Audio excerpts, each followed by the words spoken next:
Hello, my friend. Today I will tell you another long-forgotten legend. Close your eyes and let the magic transport you to Middle-earth. Our journey begins.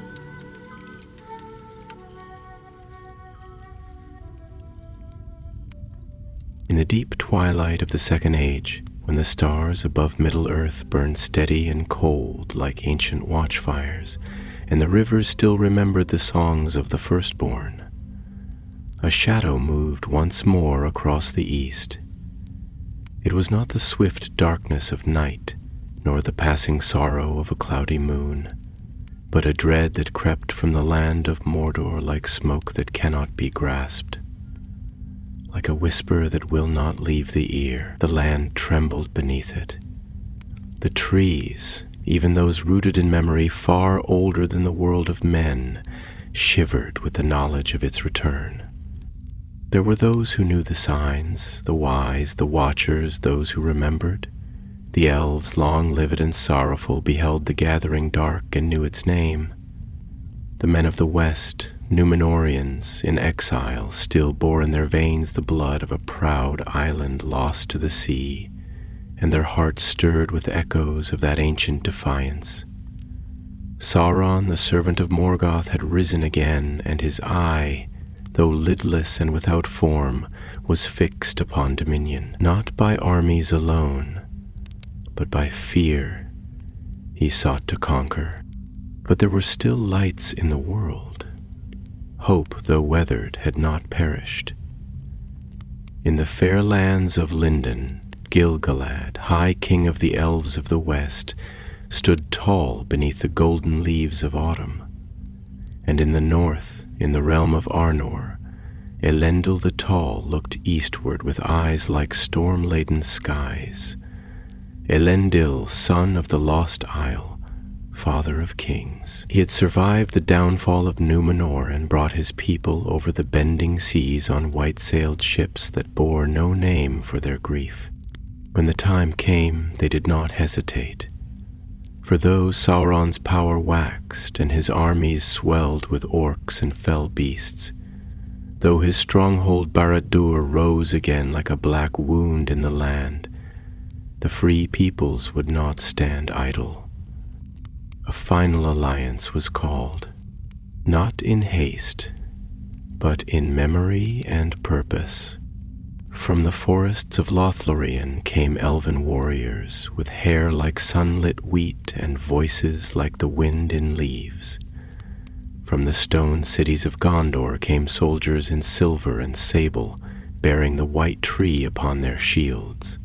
From Imladris came Elrond, herald of Gil-galad, his face a quiet echo of both wisdom and sorrow. And from the scattered hills of Arnor rode men who had never seen the sea, but who bore within them the fire of Númenor still. They gathered in the valley of Imladris, where the river sang and time folded gently around memory. There, beneath the stars that had watched over the first awakening of the elves, they swore their oath, not to conquer, not for vengeance, but to preserve, to defend what still remained of beauty and freedom in Middle-earth. It was not the promise of victory that bound them, but the refusal to yield to despair. Elendil stood beside Gil-galad, tall and silent as stone, his sword Narsil at his side, its edge reflecting the starlight. "We cannot know what awaits us," he said, his voice like the low wind before a storm, "but we know what must be done." Gil-galad nodded, his gaze distant. "The shadow is a wound upon Arda. It must be burned away, though the fire take us also." And so they marched. The host moved eastward, slow and solemn. Banners of silver and gold, of white trees and stars, fluttered against the sullen sky. They passed through lands once green, now scorched and emptied. In the distance, the black gate of Mordor loomed, a maw through which war would soon pour. But the alliance did not falter. On the plains of Daggerland they made their stand. It was a grey land, wide and bitter, where the grass grew in patches and the wind spoke of ancient grief. Here, beneath skies that no longer welcomed the sun, the war of the last alliance began. And from Mordor, Sauron answered. His armies spilled forth, legions of orcs with eyes like coals, trolls with skin like mountains, and darker things born of fire and shadow, whose names were lost even to elves. The clash was terrible.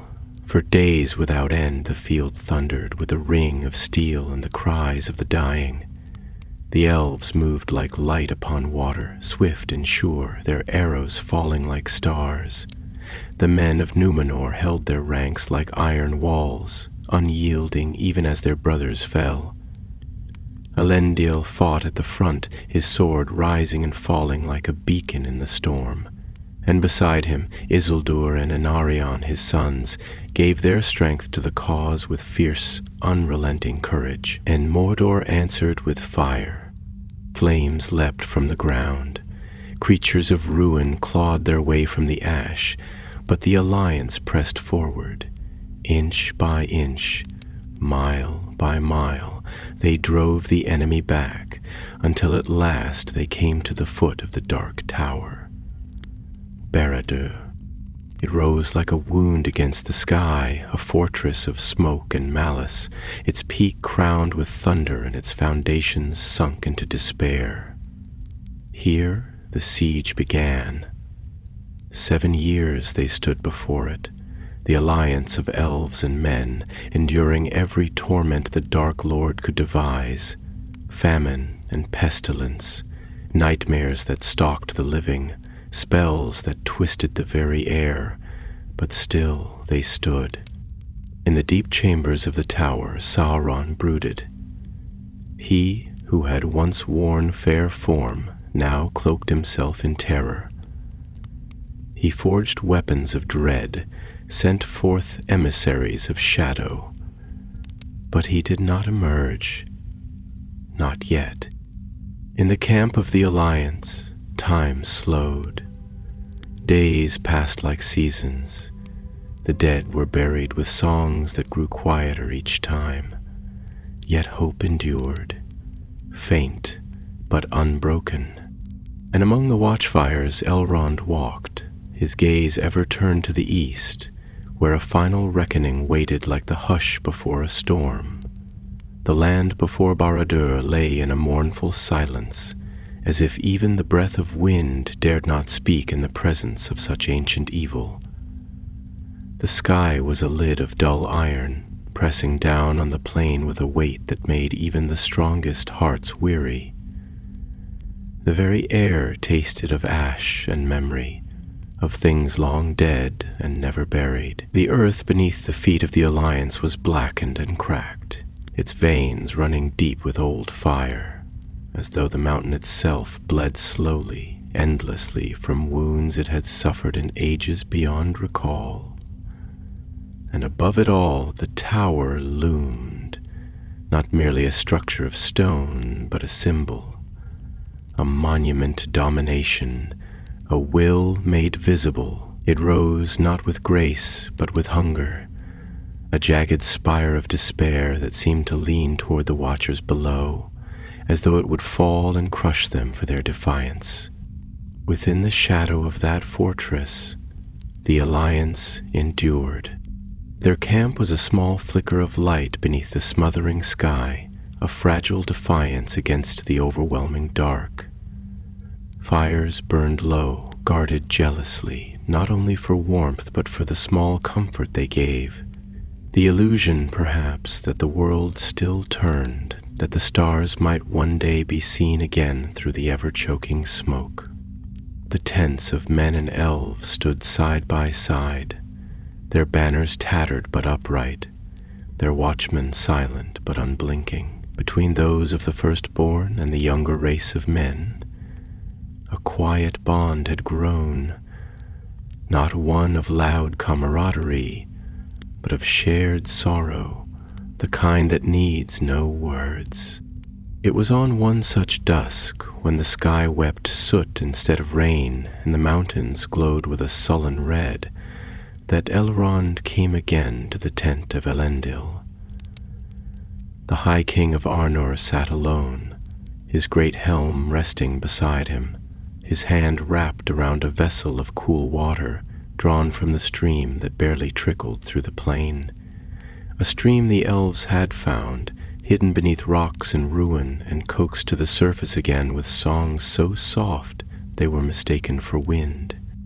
Gil-galad walks beneath the stars, though there are none, Elrond said as he entered, his voice a low murmur, as though speaking too loudly would bring the wrath of the mountain. He says he listens for them still, that they speak to those who have not forgotten their voices. Elendil looked up, his eyes darkened by weariness but lit with the embers of thought.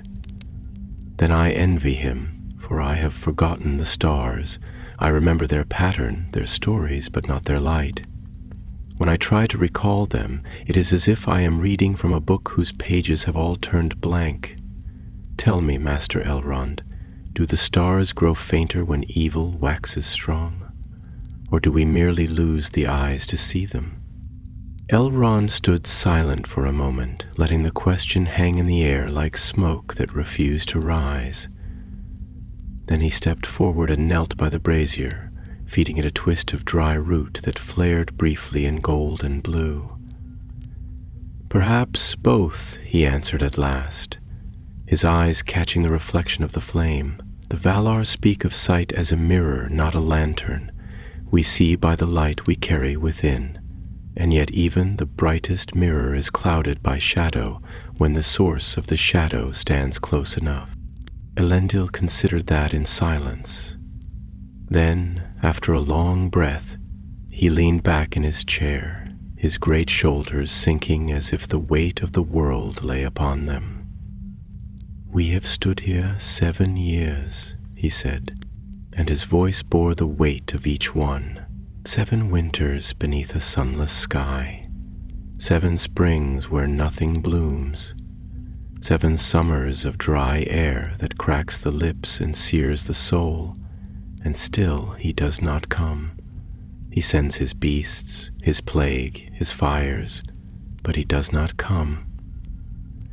I do not believe he will until we are broken first. Sauron waits, Elrond said, and his words carried the cold of ancient snow. He watches, through eyes not his own, through winds that speak to him, through whispers that pass between walls of stone. He listens for our fear, for the creak of faltering resolve. He knows that time is a weapon. Not every sword strikes in a single blow. Elendil turned to him, his face suddenly fierce with a quiet passion that surged like a river beneath ice. Then we must teach him that we are not stone, nor flame, nor iron. We are oath and memory. We are what remains when all else is lost. If we do not hold now, then there will be no dawn for any who follow. Outside a wind stirred, soft at first, but rising, tugging at the flaps of the tent, wailing low and long like a child crying in a sleep it cannot wake from. The brazier's flame shivered, casting long shadows across the canvas walls, and in those shadows the 2 figures seemed as statues, one young and bright-eyed, the other old and grave, both carved by the same sculptor, Sorrow. Elrond spoke, but his words were barely louder than the whisper of fire. I have walked through the ruins of Beleriand. I have seen cities drowned and mountains shattered. I have heard the silence of those who never came back. This war, it is the echo of the first war, the shadow of all that came before. And yet, in all that loss, I have not despaired, not truly, until now. Elendil turned, not in anger, but with the sudden gentleness of one who has known despair and wrestled it long enough to wear it like a second cloak. "Then hold to me," he said, and placed a hand on Elrond's shoulder, firm as a tower set upon a hill. "If your hope dims, let mine bear its burden, and if mine should fail, then let us walk together in the dark, until the dawn finds us or forgets us." Elrond closed his eyes, and for a moment the brazier flickered lower, then flared again. A wind from the east sighed against the tent walls, as though even the land had heard and drawn a breath. Outside, Gil-galad stood upon a small rise of stone, alone, his cloak streaming like a banner in the windless air. His gaze was turned upward to the ash-choked sky, and though no stars shone, he began to sing, not in defiance but in remembrance. It was a song of starlight on the waters of Cuvaeanan, of the first sight of trees crowned in silver and gold, of light that knew no shadow. The notes were thin, fragile, almost lost in the void, but they rose, and in the hearts of those who heard, something stirred, a memory, a promise. Not that they would win, but that it was still worth standing, still worth hoping, still worth singing into the silence. Thus the long night deepened, but did not conquer. The years that followed were measured not in days or months, but in the slow shifting of silence, in the weathering of faces and the deepening of lines around eyes that had seen too much and not enough. The siege wore on like the grinding of stones beneath a glacier, inexorable and without mercy, and all who endured it came to understand that this war was not only one of steel and fire, but of the soul, where the greatest battles were fought not with sword or spear, but in the quiet spaces between battles, when memory crept like mist and doubt settled like frost upon the heart.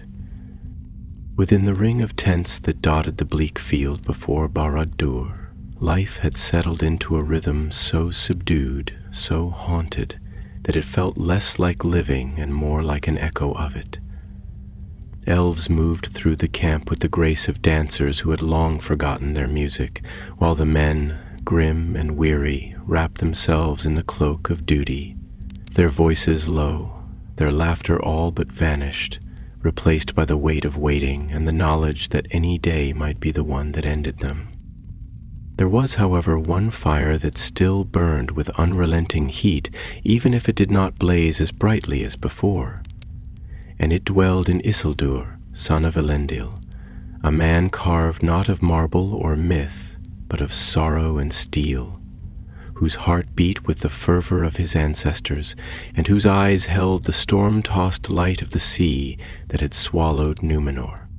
One evening, as the sky bled rust and smoke, and the clouds over Orodruin pulsed with a dark fire that did not die, Isildur walked the perimeter of the camp, his boots stirring the dust that had lain undisturbed for centuries. He was alone, though he knew that Elrond and Gil-galad had noted his restlessness, and that they would speak to him again in time. But for now he needed solitude, not counsel. The wind that blew from the east was warm, but it carried no life, only the scent of sulfur and cinders, as though the land itself exhaled its pain. He paused by a dead tree, its limbs twisted like the hands of a man reaching for salvation that never came, and placed a hand upon its bark, feeling the brittle texture, the hollowness within.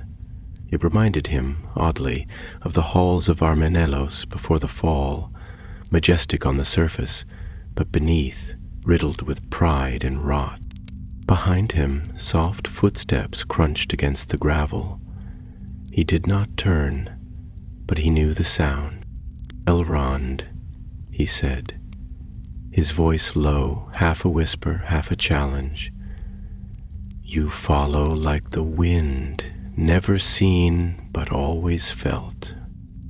Elrond approached and stood beside him in the dying light, his face as still as the surface of a deep lake, but his eyes glimmered with unspoken thought. "You walk as though the land might speak to you, Isildur," he said quietly, "as though its wounds might offer some answer we have missed." Isildur did not respond at once. He stood with his hand still pressed to the lifeless bark, then finally drew away and stared into the distance, where the red glow of Mount Doom flickered like the eye of some beast that dreamed of blood. "I wonder," he said after a silence so long it might have been mistaken for reluctance, "I wonder if the land remembers what it once was, before the shadow took root, before we too came with our banners and our swords and our noble cause.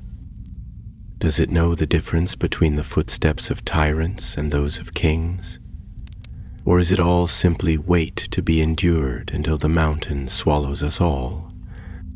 Elrond's brow furrowed slightly, and he glanced toward the tower that loomed ever near, a jagged fang set against the broken sky. "The land bears witness," he said, his voice quiet but sure. "It does not judge as we do. It endures, it remembers. The rivers may forget the names of their shores, but the stones, they carry the echoes of every voice that has cried out in anguish or in hope. And I believe, I must believe, that somewhere that memory matters." Isildur laughed, a sound not harsh but hollow, like wind blowing through a ruined hall. "Hope. Yes, we speak of it often, as though naming it might make it real. But I have seen what hope becomes when the hunger grows too strong. I saw it in Númenor, when our people, blessed above all, turned from the grace of the West and grasped at shadows, thinking they could steal eternity. And now, here we stand, beneath the gaze of another deceiver, another god in all but name, and we speak of hope once more." He turned fully now, facing Elrond, his eyes hard but not unkind. "Tell me honestly, do you not fear that even should we win, even should Sauron fall, we will simply rise to take his place? That power, once touched, leaves a stain that never fades." Elrond was silent for a long time. When he spoke, his voice was barely more than the wind itself. "I do fear it," he admitted, "because I have seen it before, not only in men, but in my own kind. There is a shadow that lies not only in Mordor, but within us. We are mirrors, Isildur, every one of us, and the longer we look into the dark, the more we risk becoming its reflection." The two stood in silence then, as the wind picked up, swirling ash around their boots, carrying it across the camp like snow in a world where winter never ended. Far off, a horn sounded, distant, mournful, the call of a scout returning, or perhaps a warning, but neither moved. Finally, Isildur turned back to the tree, its limbs creaking in the breeze. "I dream of water," he said, almost to himself, "of white sails and silver shores, of a land where my children might live without swords in their hands. I dream, and then I wake here, in this ruin, in this memory of the world." Elrond stepped forward and placed a hand on his shoulder, not as a lord to a warrior, but as one soul to another. "Then let that dream be your light," he said. "Let it be your star. We must hold on to our dreams, Isildur, for the darkness cannot dream. It only consumes." And for a moment, just a moment, Isildur looked again toward the mountain. And though his jaw was tight and his eyes shadowed, there was a flicker within them, small but steady. A glimmer like the edge of dawn barely rising beyond the rim of the world. The mountain rumbled. It was a deep, unsettling sound, not loud, not thunderous, but rather like the slow cracking of some ancient shell beneath the skin of the world, a reminder that the heart of this land was not dead, but slumbering, and in its dreams it burned. Orodruin, the mountain of fire, stood not simply as a monument to destruction, but as a breathing, brooding presence, its voice thick with molten wrath, its voice like the groaning of a giant in chains. The skies above it had long forgotten the blue of peace. They churned instead with smoke and bruised light, a ceaseless conflict of storm and soot where no bird dared fly and no sun had shone in many seasons. The light that fell upon the plain was not light at all, but a kind of weary glow, sallow and lifeless, as if the sun itself were ashamed to gaze upon this place. The siege had entered its 7th year. In the minds of many, the number 7 was sacred, symbol of completion, of divine order, of fateful culmination. But here, in this place where hope came to die, the number felt more like a curse, as if the passage of time itself mocked the alliance, turning their resolve to dust, their memories to ghosts, and their strength to brittle glass. Within the camp, quiet had settled like a snowfall that no season could melt. The clangor of battle was far behind them, and ahead only the tower still unbroken. There were no more charges, no great victories, only endurance. The long, silent war of attrition between will and despair. Men sharpened swords they no longer expected to raise. Elves tended to wounded who did not speak, and among them the oldest hearts began to falter, not with noise, but with a sigh, with a silence that grew too comfortable. On such a night, when the wind blew dry and bitter from the mountain's flanks, and the stars remained hidden behind a ceiling of grief, Anarion sat with his father beneath the banner of the white tree. The cloth had once been brilliant, woven with threads of mithril and moonlight, but now it hung torn and faded, its edges singed, its symbol dimmed but not erased. Elendil, his hands clasped loosely upon the hilt of Narsil, stared long into the fire before them. The flames danced with little joy, throwing shadows across his face, etching new lines beside the old, like scars written by time instead of blade. He had spoken little in recent weeks, choosing instead to let silence be his language, a silence not of retreat but of contemplation, like the quiet of a stone that endures all storms by simply being what it is. Anarion broke the silence first, his voice quiet, hesitant, like one placing a hand upon water, unsure whether it will ripple or shatter. "Father," he said, "I do not dream any more." Elendil did not look up, but his brow moved slightly, as if a distant thought had stirred. "I used to," Anarion continued, "when we first crossed the sea. My dreams were full of stars, of ships that sailed unbroken into morning, of Numenor as it was, shining and unyielding. Even here, in the first years of this war, I dreamed of towers rebuilt, of peace not merely won but understood. But now there is only the mountain and the shadow beneath it. I close my eyes and see nothing else. It follows me even in sleep." Elendil's voice came slowly, like water drawn from a deep well. "Do you know," he said, "that in the days of our ancestors, the greatest punishment was not death, but forgetting? To be unremembered, to vanish from the hearts of the living, that was the truest doom. They believed that memory was a fire that kept the soul warm beyond the world.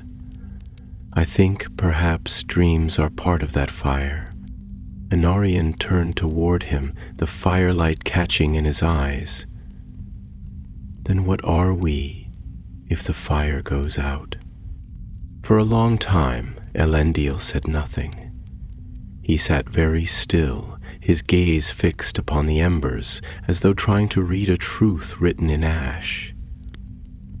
When he spoke again, his voice was softer, but no less firm. Then we must become the fire. He looked at his son at last, his expression not fierce but full of sorrow and steel, like a sword that had been tempered not once but again and again, until it knew its own purpose not by edge but by endurance. We are the keepers of the flame, Anarion. Not the light, no, for that belongs to Eru and to the stars, but we are the ones who guard it, who carry it through shadow, who shield it with our bodies when the wind howls too loud. If we stop dreaming, it is not because the dreams are false. It is because the burden of holding them is too great, but we must hold them still. The wind sighed through the camp, rustling the canvas, stirring the ashes, and far above, the clouds shifted just enough to reveal a single star, pale and distant, like a tear frozen on the cheek of the sky. Anarion followed his father's gaze, and for a moment, the silence between them felt full, not empty. Later that night, when most had taken to their tents, Gil-galad walked alone along the outer ridge, his robes trailing behind him like the wake of a ship crossing a black sea. His steps were deliberate, measured, not from weariness, but from the gravity of foresight. He had seen many wars, borne many losses, and though his face remained unmarred by time, his soul was a forest scorched by many fires, where new growth came only slowly, and every tree remembered its falling. Elrond joined him, unbidden as he always did. They did not speak at first, but moved together like twin stars in an ancient sky, bound by the same orbit of duty and sorrow. At length Gil-galad spoke, and his voice was like a harp string plucked in a storm, gentle but resonant. Do you feel it, Elrond? The tide? It shifts. Elrond nodded, his gaze fixed on the black spire in the distance. It rises, and the shore draws near. Too near, said the High King, stopping. We cannot hold the line much longer. The hearts of men waver. Even the elves grow dim in this place. The mountain feeds on hope. Elrond turned toward him, his face illuminated by the flicker of starlight and memory. And yet we remain. Gil-galad smiled faintly, though the expression did not reach his eyes. For how long? As long as we must. They stood together on that bleak hill, watching the world turn not with joy, but with quiet resolve. The land below groaned in its long agony, but still they held fast, like stones placed by a hand long gone, carved to endure, not to win. And deep within Barad-dûr, Sauron stirred. He had watched, he had waited, but now he would rise. It began with a silence that was not silence, a stillness so profound that even the winds seemed to hold their breath, a tension in the air that set every blade of dry grass trembling, every tent flap shivering as if the earth itself awaited a sound that had not yet been born. The fires in the camp dimmed inexplicably, not extinguished but muted, as though the light feared to draw attention to itself. Horses stirred uneasily, stamping the scorched soil, their breath visible though the air was warm, and the watchers on the outer ramparts looked eastward with unease mounting behind their eyes like storm clouds gathering behind the mountains. And then, at last, The tower sang. It was not a song in the way the elves understood music, nor was it a cry in the tongue of men.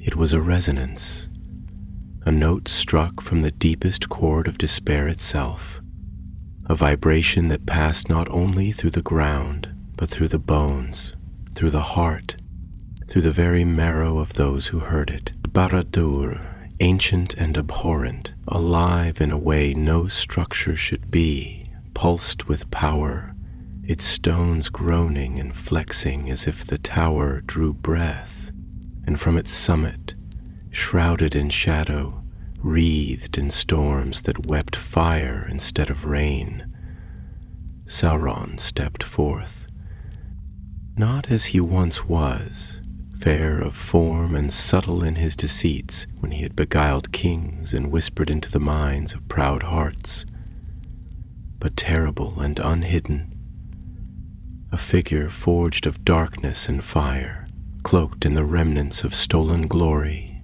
a mockery of a king. His presence was an absence, a void that consumed light and hope in equal measure, and where he walked the very air recoiled, curling away as if to flee the touch of a will so immense, so ancient, that it had forgotten mercy. From the camps of the Alliance a trumpet sounded, not as a call to war, but as a defiant breath, a sound that dared to rise into the face of despair. Elendil heard it from his command tent, and he stood slowly as though waking from a long dream. His eyes, which had looked upon the downfall of Númenor, upon the ruin of lands more fair than any now left in Middle-earth, narrowed not in fear, but in understanding. He stepped outside into the wind, and the night seemed to part for him, not with reverence, but with acknowledgement. Here was a man marked by fate, whose footsteps had long echoed with the sounds of doom, and yet who had not turned from the path. Behind him came Isildur and Anarion, neither speaking, for what words could there be at such a moment? The war had stretched them all, had hollowed them, but left within that hollow space something strange and unbreakable. Resolve, not born of confidence, but of necessity. Elrond came to them swiftly, his face lit not by firelight, but by some inner flame, some reflection of Valinor that still lingered behind his gaze. "He comes," he said, and his voice did not tremble, though the very earth did. "At last, he steps into the open. The game is cast. We must meet him, or all is lost before the sun can rise again." Elendil nodded, his hand falling to the hilt of Narsil with a weight that was not merely martial but ceremonial, a gesture bound in oath and inheritance. "Then let us go to him," he said. "Let the end come, or the beginning be born."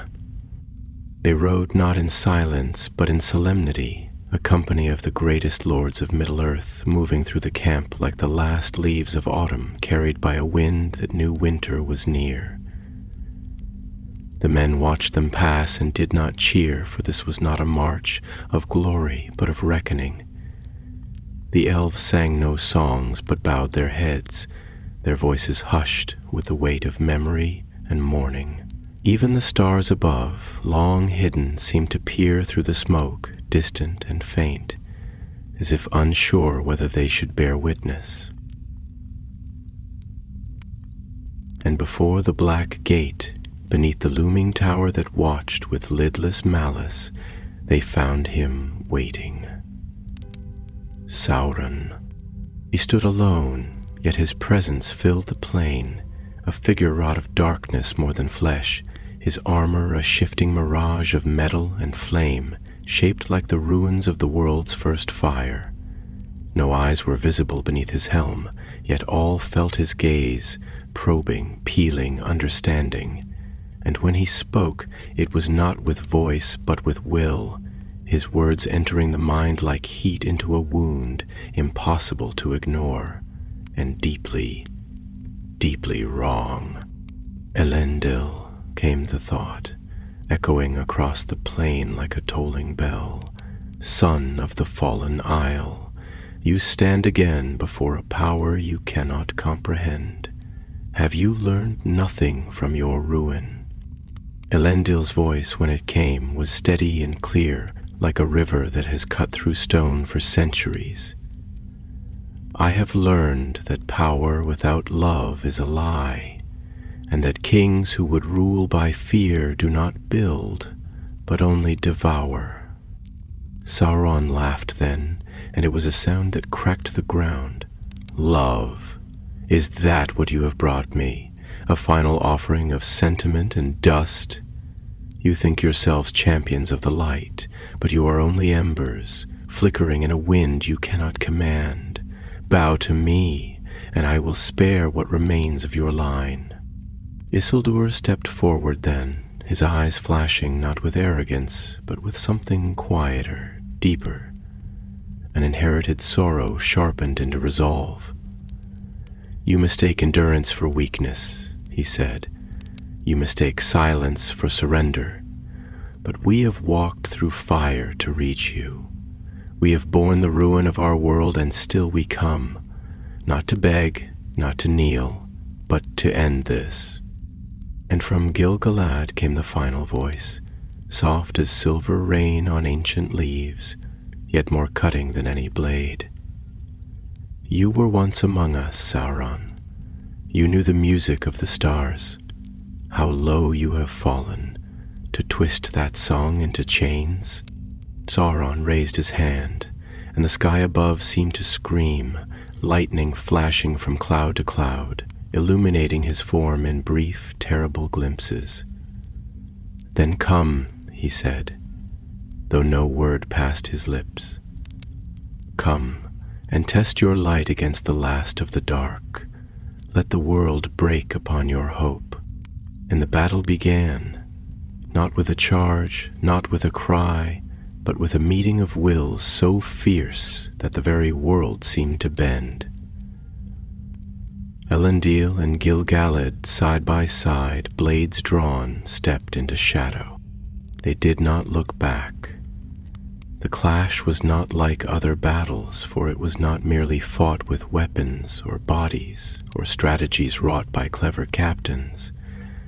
It was an unraveling, a collision of truths so ancient that the sky itself seemed to shudder, as if remembering a time when the world was not yet shaped and all things lived only as songs in the mind of it. The darkness that surged from Barad-dûr was not merely the shadow of evil, but the memory of it.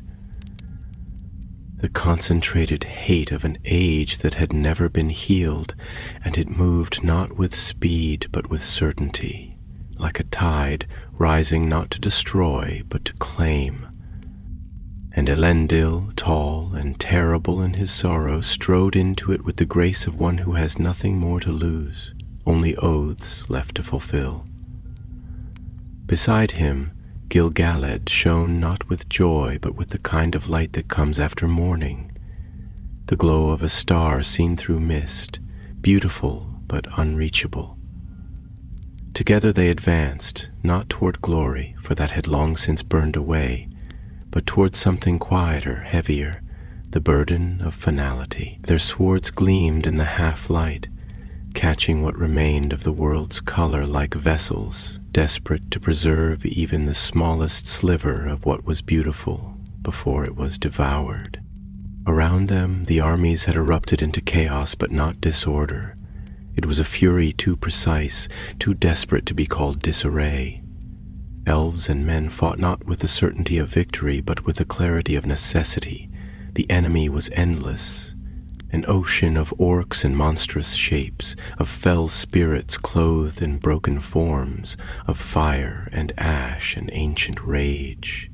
And yet the alliance held, because they must, because there was no other road left to walk. Within the eye of this storm the duel unfolded, not quick, not clean, but like the slow grinding of mountains against one another. Gil-galad and Elendil struck at Sauron, not only with blades, but with the full weight of all they had borne, the grief of immortal memory and the defiance of mortal loss. Their weapons flashed like lightning, not bright but blinding in the gloom, and where they struck, even the darkness recoiled. But Sauron was not merely a foe. He was a storm wrapped in shape, a tempest of will hardened into wrath, and every blow he returned rang not only through flesh, but through the soul. Time, in that moment, forgot itself. To those who watched, and there were many, though none could approach, the battle seemed to stretch and condense, each moment a lifetime, each heartbeat a universe. Elrond stood among the captains, his eyes wide, not with fear but with the weight of understanding, for he knew what was being asked of his king, and he knew deep in the marrow of his spirit that the price would be exacted in full, and he could do nothing but bear witness. Sauron's voice, when it came, was not spoken, but felt, pressed into the minds of those nearby like a brand seared into thought. "You are dust," it hissed. "You are a flicker in the wind. You are the memory of a flame that once dared to dance before the night." And Elendil, bleeding from a dozen wounds, his armor cracked, his breath ragged, raised Narsil high and answered not with rhetoric, but with the gravity of his being. "We are the spark that returns to the fire. We are the silence that survives the scream. We are the pain that remembers love. You cannot break us, for we were broken long before, and still we rise." And then Gil-galad struck. It was not a blow meant for victory, but for meaning. His spear, Aeglos, pierced through Sauron's armor and into whatever lay beneath. Spirit or substance, darkness or despair. And the scream that followed was not heard with ears, but felt through the bones of the earth. It was not pain, it was rejection, a god cast out, a power denied, and it cost him everything. Gil-galad fell, his body folding like a leaf in fire, and yet his eyes, as they dimmed, did not close. They stared upward, not at Sauron, not at the mountain, but at the sky, as if even then he searched for the stars he had loved so well. Elendil cried out, not in anguish, but in wrath, not the rage of hatred, but the rage of love betrayed, of a world ravaged again and again by the same ruinous hunger. He brought Narsil down, not once, but thrice, and the blade, ancient and noble, shattered in his hand as it struck the final blow.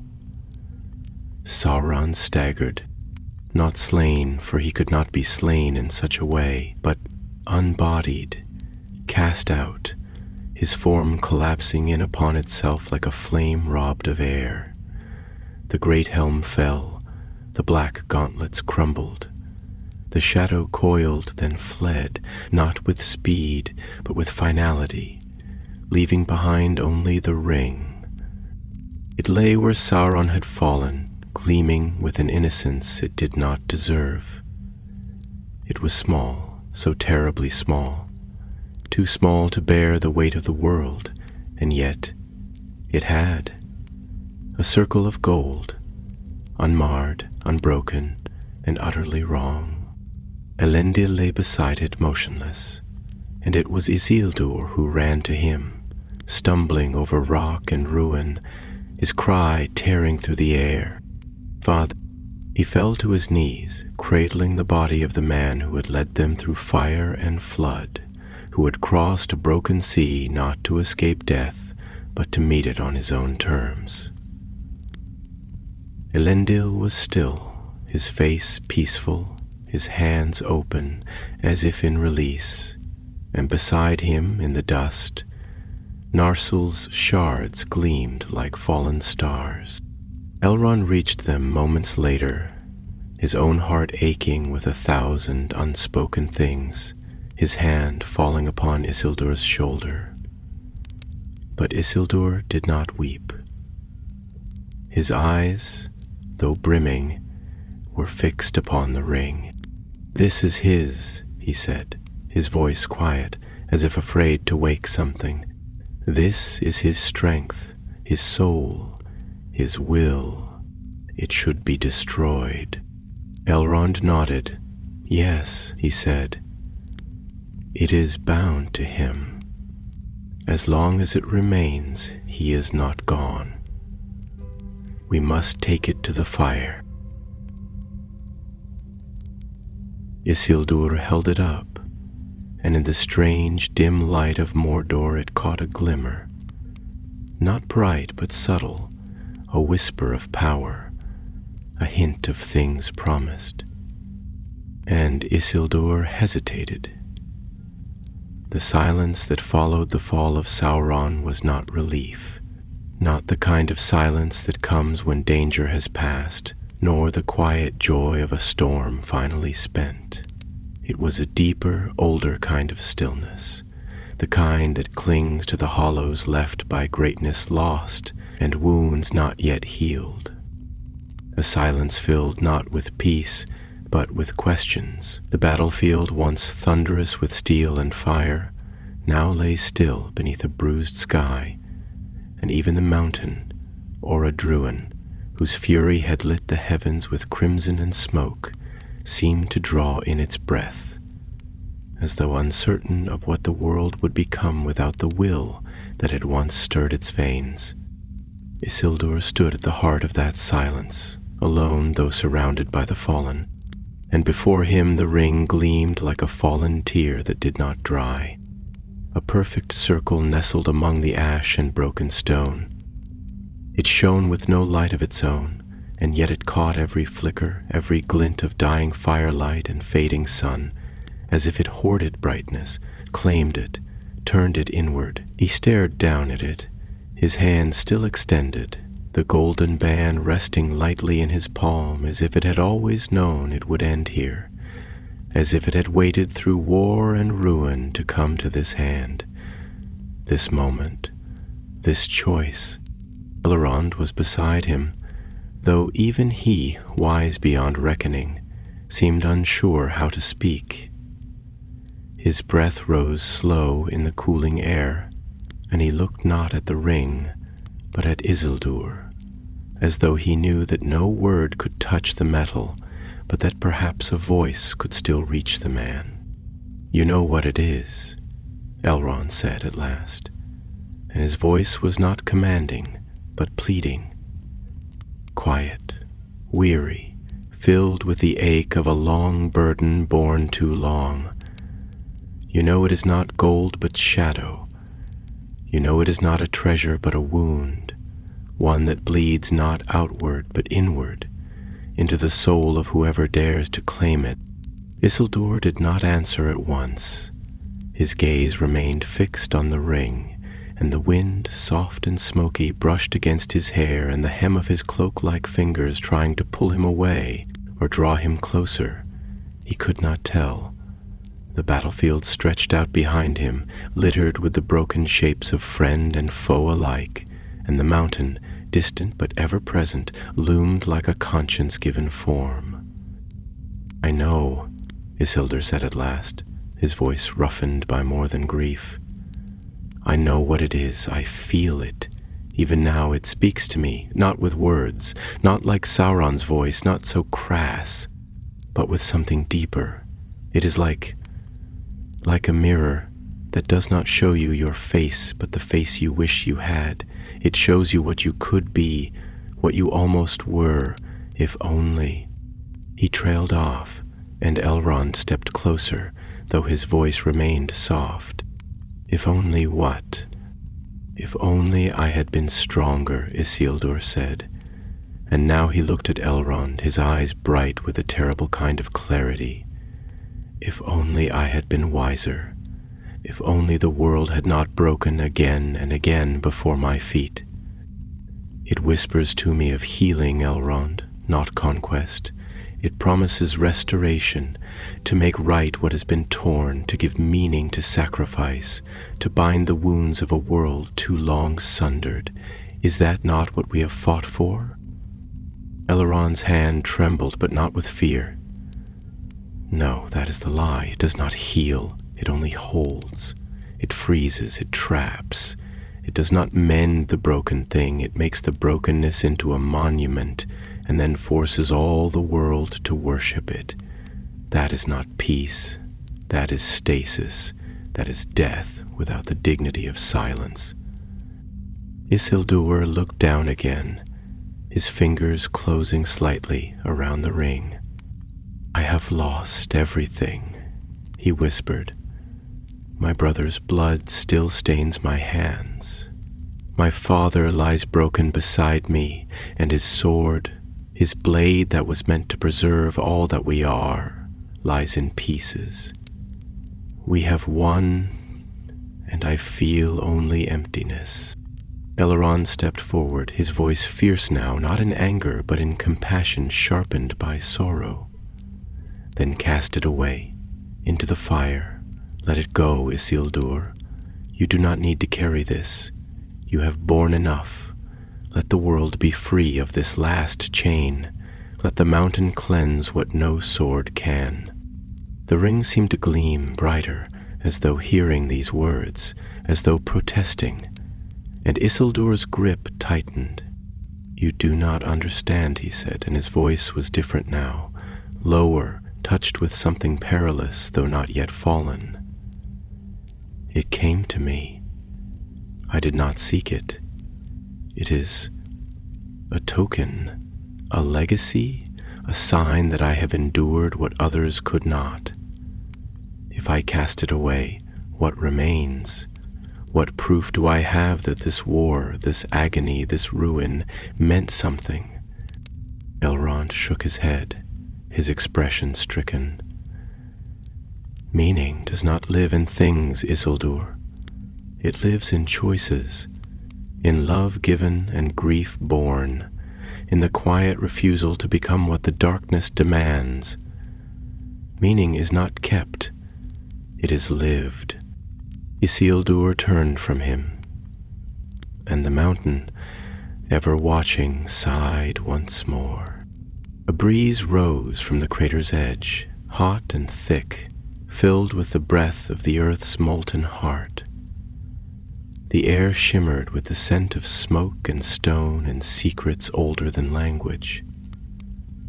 The cracks in the mountain glowed red and gold, veins of liquid fire pulsing with the memory of creation and the threat of unmaking. It waited, not with hunger, but with terrible patience. The ring lay in Isildur's hand, and he made his choice. I will keep it, he said, and though his tone was soft, it carried the weight of a sentence passed. It is mine. It came to me in the hour of my triumph, and I will not cast it aside. Not for fear, not for duty, not even for love. Elrond stepped back as if struck, and somewhere far away, though none heard it then, the world shuddered. The days that followed did not feel like days, but like the hollow echo of time, stretched thin and trembling over the remnants of a world that had held its breath too long and now did not know how to exhale.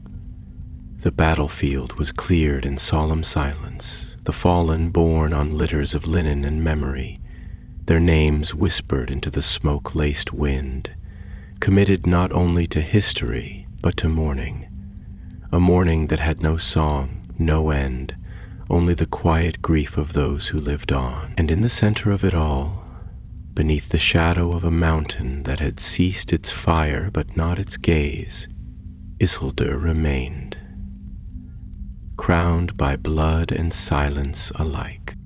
He bore the ring not openly, but it was never hidden, no more than a wound concealed beneath a bandage.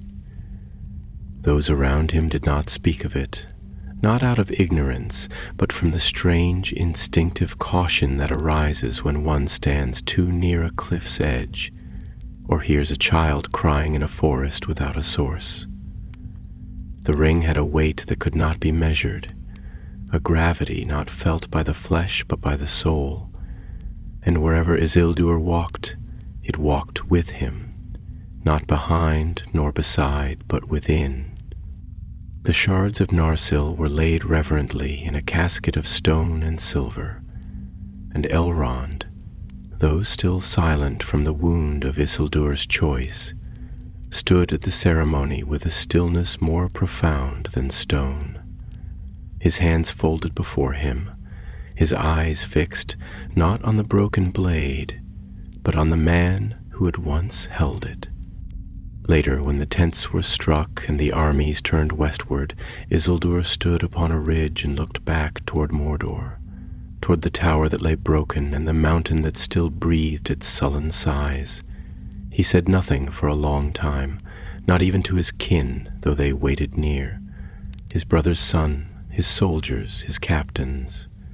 He only stared, and the land seemed to stare back, as if judging his silence and finding it too loud. When he finally spoke, it was to Elrond, who had come to stand beside him, though he had not been summoned. "It should feel like an ending," Isildur said, his voice low, almost thoughtful, the way a man speaks to the sea.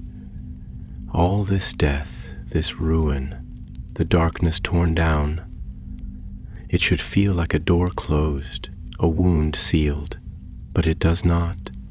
It feels unfinished, like a story told in haste, or a song that forgot its final verse." Elrond's eyes did not waver. "Because it is unfinished. Because you have not ended it." Isildur turned then, slowly, his gaze searching, not defensive, but wounded. "You think I am blind to the weight of what I've done. You think I hold this ring as a prize, a treasure to be hoarded in secret like some dragon in the old tales. But you are wrong, Elrond. I know its nature. I feel its hunger.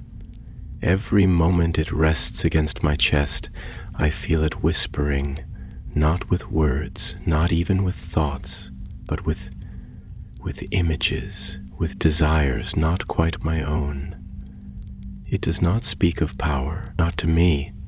It speaks of healing, of rebuilding, of all the things we have lost made new. Tell me, who among us could not be tempted by such hope?" The elf's face softened, though his sorrow remained etched in every line. "Hope," he said, "is the cruelest of lies when offered by those who never mean to give it. The ring does not offer hope, only longing. It does not build, it binds. It twists the wish until the wisher cannot tell if what he desires is light or only a different kind of shadow." Isildur breathed deeply, his fingers brushing the chain around his neck beneath the folds of his cloak. "And yet I cannot cast it away. Not now, not yet. You speak as though the fire were the end of it, but I wonder if that is too simple, too quick. The pain this ring has caused is vast, yes, but so too is the power it contains. Would it not be the greater justice to master it, to bend it to good, to shape it into something new, something that repairs instead of destroys?" Elrond's gaze grew sharper, not in cruelty but in piercing compassion. "Isildur," he said gently, "do you hear yourself? These are not your thoughts, not entirely. The ring does not demand worship. It offers agreement. It waits until your voice is joined with its own, until you cannot tell which was first. You say you want to heal, to restore, but the act of dominion, even in the name of peace, is still dominion. And once taken up, it cannot be put down." The wind picked up then, and the land seemed to stir once more, the brittle grass shifting like breath across a sleeping body, the dust of the plain rising briefly in the slanting light of a sun too tired to shine. Isildur looked out across it all, and for a moment he said nothing. When he spoke again, it was not to Elrond, but to the world itself. My father believed that the will of men could stand against anything, that though we are mortal, though we falter and fail, our strength lies in rising again, in shaping our own fate. He did not kneel to the Valar. He did not bow to fear. He stood, even as his world drowned. And I will not be less. He turned back to Elrond, his eyes fierce and sad, like a man who has chosen the path he knows leads through fire, but cannot yet bear to leave it. I will keep it for now. I will guard it. I will study it, and when the time is right, when my line is secured, when peace is truly ours, then perhaps it can be unmade, but not now, not here, not yet. Elrond did not argue. He did not plead. He only looked at him, long and deep, as one might look at a tree in autumn, and wonder how much longer it will hold its leaves. And then he turned and walked away. Behind them, the mountains sighed once more, as if disappointed, and above the sky remained clouded, though for a brief moment a single beam of light pierced the gloom. Not bright enough to change the world, but enough to cast a shadow. The ring beneath Isildur's cloak lay warm against his heart. The road northward wound like a pale scar through the blackened wilderness of the east, a thin ribbon of movement winding its way out of a land that did not forget and did not forget. The survivors of the War of the Last Alliance moved slowly, like figures in a dream, as if each step took them further not only from Mordor, but from a part of themselves they had left buried in its ashes, something irretrievable, something that had been taken not in battle, but in silence, in the long, harrowing quiet that followed the final clash of swords and the falling of kings. The soldiers did not sing, they did not speak much. Even the banners, tattered though they were, hung limp upon the windless air, and the hoofbeats of the horses seemed muffled, as though the world had pulled a veil across its ears to shut out the memories of what had been done beneath the gaze of the burning mountain. Isildur rode at the head of the Númenórean column, his bearing still noble, still proud, but now heavy with the kind of pride that knows it must defend itself not against others, but against its own doubt. He wore a new cloak of deep blue and black, stitched hurriedly for the return, and beneath it, close to his breast, the ring remained. A secret no longer hidden, yet not openly declared. It hung from a simple chain, yet its presence was anything but simple, for it seemed to thrum faintly with a rhythm not quite in time with his heartbeat, like a second pulse that beat within him, or beside him, or perhaps above him, like some unseen crown. The land through which they passed had once been green, though it remembered its life only in silence now, in the broken bones of trees that stood leafless and black, their limbs stretching skyward like the hands of the fallen pleading for the stars. Rivers once clear and silver now ran dark and sluggish through banks choked with ash. Birds did not sing here. If they remained, they watched in silence from the uppermost branches, their song silenced by the lingering weight of evil that had not yet fully fled, only withdrawn, like a tide preparing to return. Even the stars at night seemed dimmer, as though veiled by a sorrow they had no words to express. On the 6th night of their journey, they camped near the banks of the Anduin, where the river flowed slow and wide, the moon casting a long path across its surface that shimmered like a road of ghosts. The men built no fires. None were needed, for the nights were warm and the darkness not unfamiliar.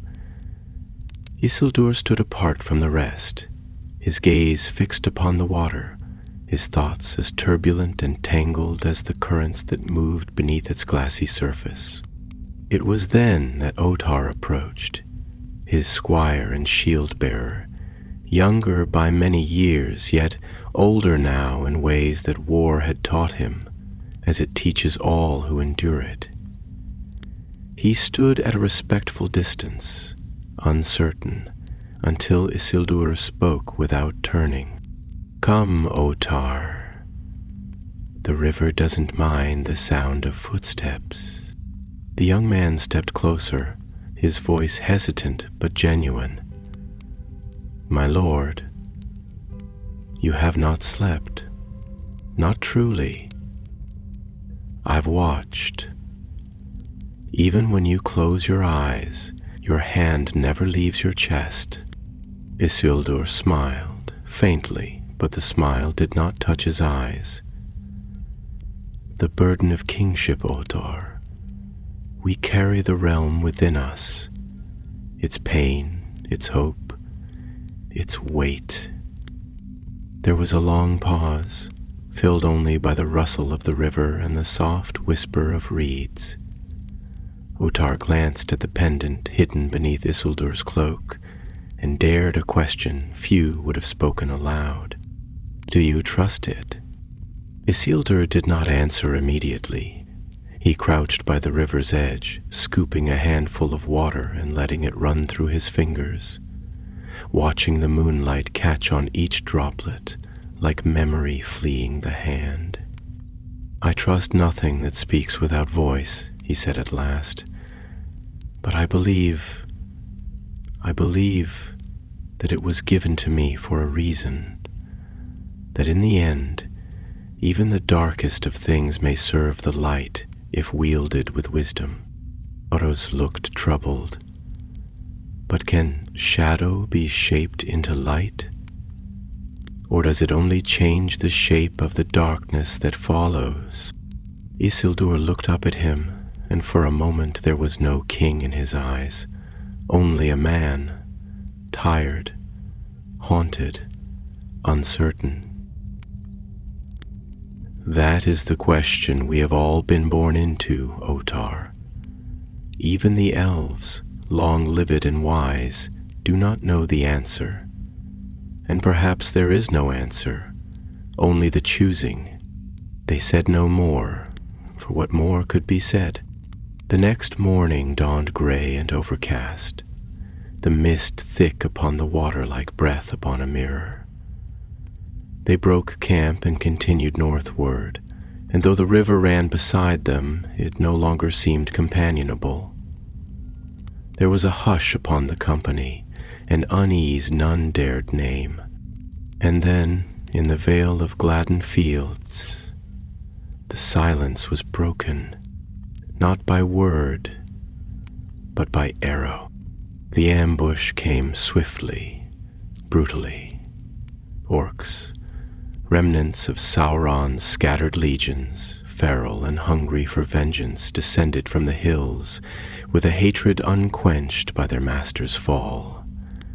They struck the column with the fury of beasts too long caged, and the men of the West, weary though they were, fought with the courage of those who know their death may mean something yet.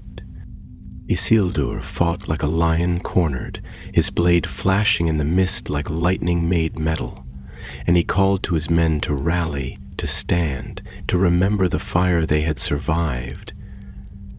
But it was not enough. The orcs were too many. One by one the king's guard fell. The river ran red. At last Isildur turned to Otar and pressed into his hand the sheath containing the shards of Narsil, his voice low, urgent, fierce. "Take them, flee. The sword must be kept, even if I am not." But "There is no time," he said, his eyes wild with something between grief and fire. "Go, now!" And so Otar fled into the forest, heart pounding with shame and sorrow and duty. Isildur, wounded but not yet fallen, turned toward the river. The ring, that small and shining lie, gleamed still at his breast.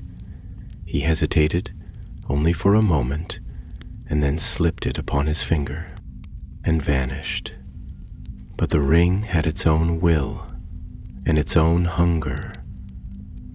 In the water it betrayed him, it slipped from his finger, it called the arrows to find him.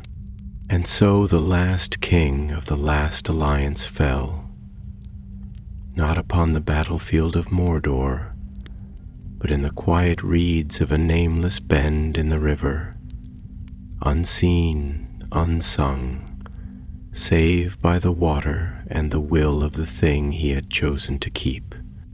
The ring sank into the silt, and the world turned on, not ended, not healed, only waiting.